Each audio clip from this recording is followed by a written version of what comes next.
What's going on, guys? Today I'm going to be going over on how to make the pulled pork sandwiches here.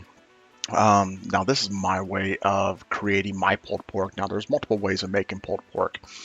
When it comes to my way, I like to sear it first. That way, everything is sealed in with the meat. I like to have the sides, the flat parts, really seared, so that way the juices can contain inside. Um, when it comes to searing, you just want to get every part of the meat seared. After that, then you are free to do whatever the heck you want with it by placing it in your crock pot or into a big pan like I'm about to. But what I'm going to be doing here is actually cooking uh, the roast for about 2.5 hours in the oven, and then take it out to the grill and give it that smoky taste that it needs.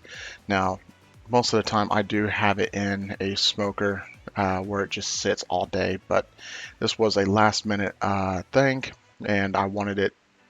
I really wanted pulled pork sandwiches, so I decided to give this a little quick little cook, but it still turns out really good and delicious.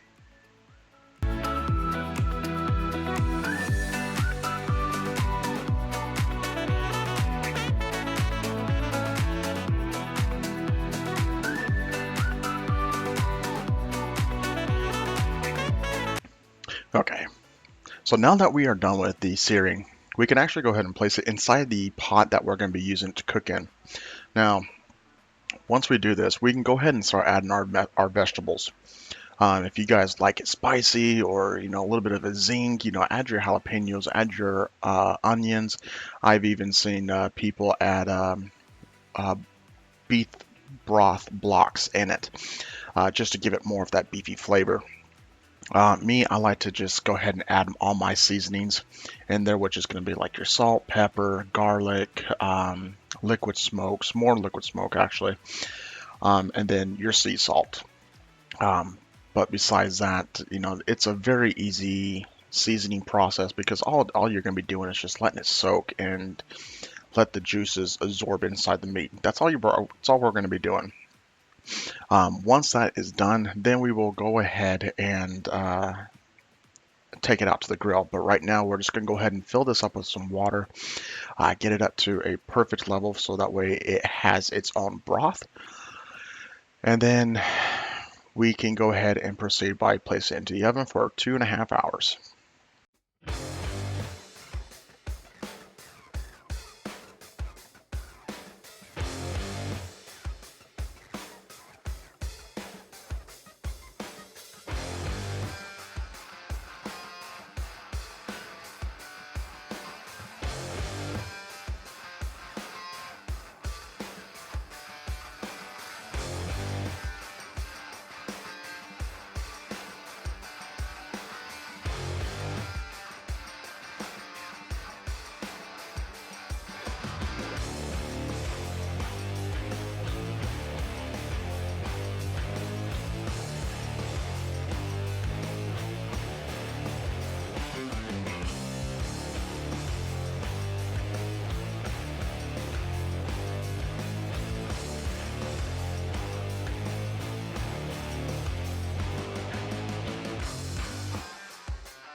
Now that it is done inside in the oven, now we can go ahead and take it out and actually go ahead and proceed with its main seasoning process here.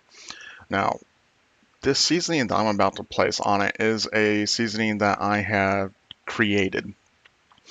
The seasoning is very spicy, but also very sweet. So it balances itself out and just goes really good with the meat, especially when it is smoked. Um, if you guys want that seasoning, please feel free to mention it in the comments. I will be glad to share that recipe with you guys. It's really delicious. It's very good, and it goes really good for your pulled pork. Um, and see, this is the seasoning that I'm rubbing on it. It's just a top layer seasoning that you're going to place once you get on. Once you get all this done, this is where we're going to go ahead and stick it out onto the grill, and we're just going to let it smoke. But what we want to do is we want to lather this all over the meat and make sure it's everywhere because this seasoning is very important.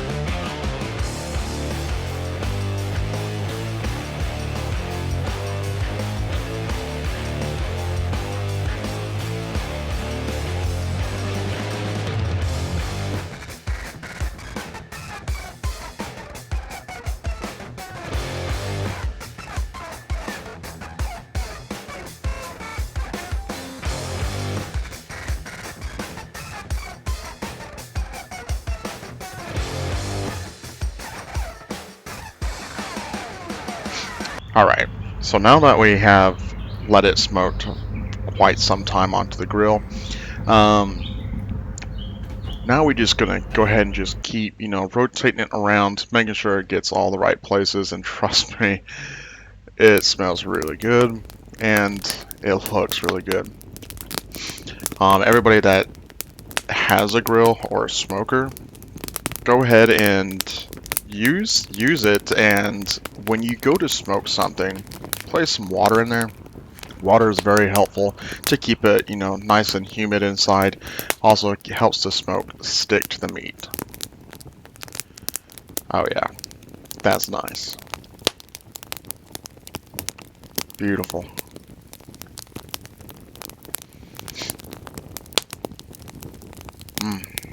I can't wait. And now, here is the final moment where we actually get to slice into the meat, and it is very tender. Um, we will go ahead and shred every piece of this meat and get it ready for the pulled pork, and we will go ahead and pour our sauce on top of it. It's a homemade barbecue sauce, so if you guys have any barbecue that you guys want, go ahead, feel free to mix it in there. Um, Everything is homemade from here.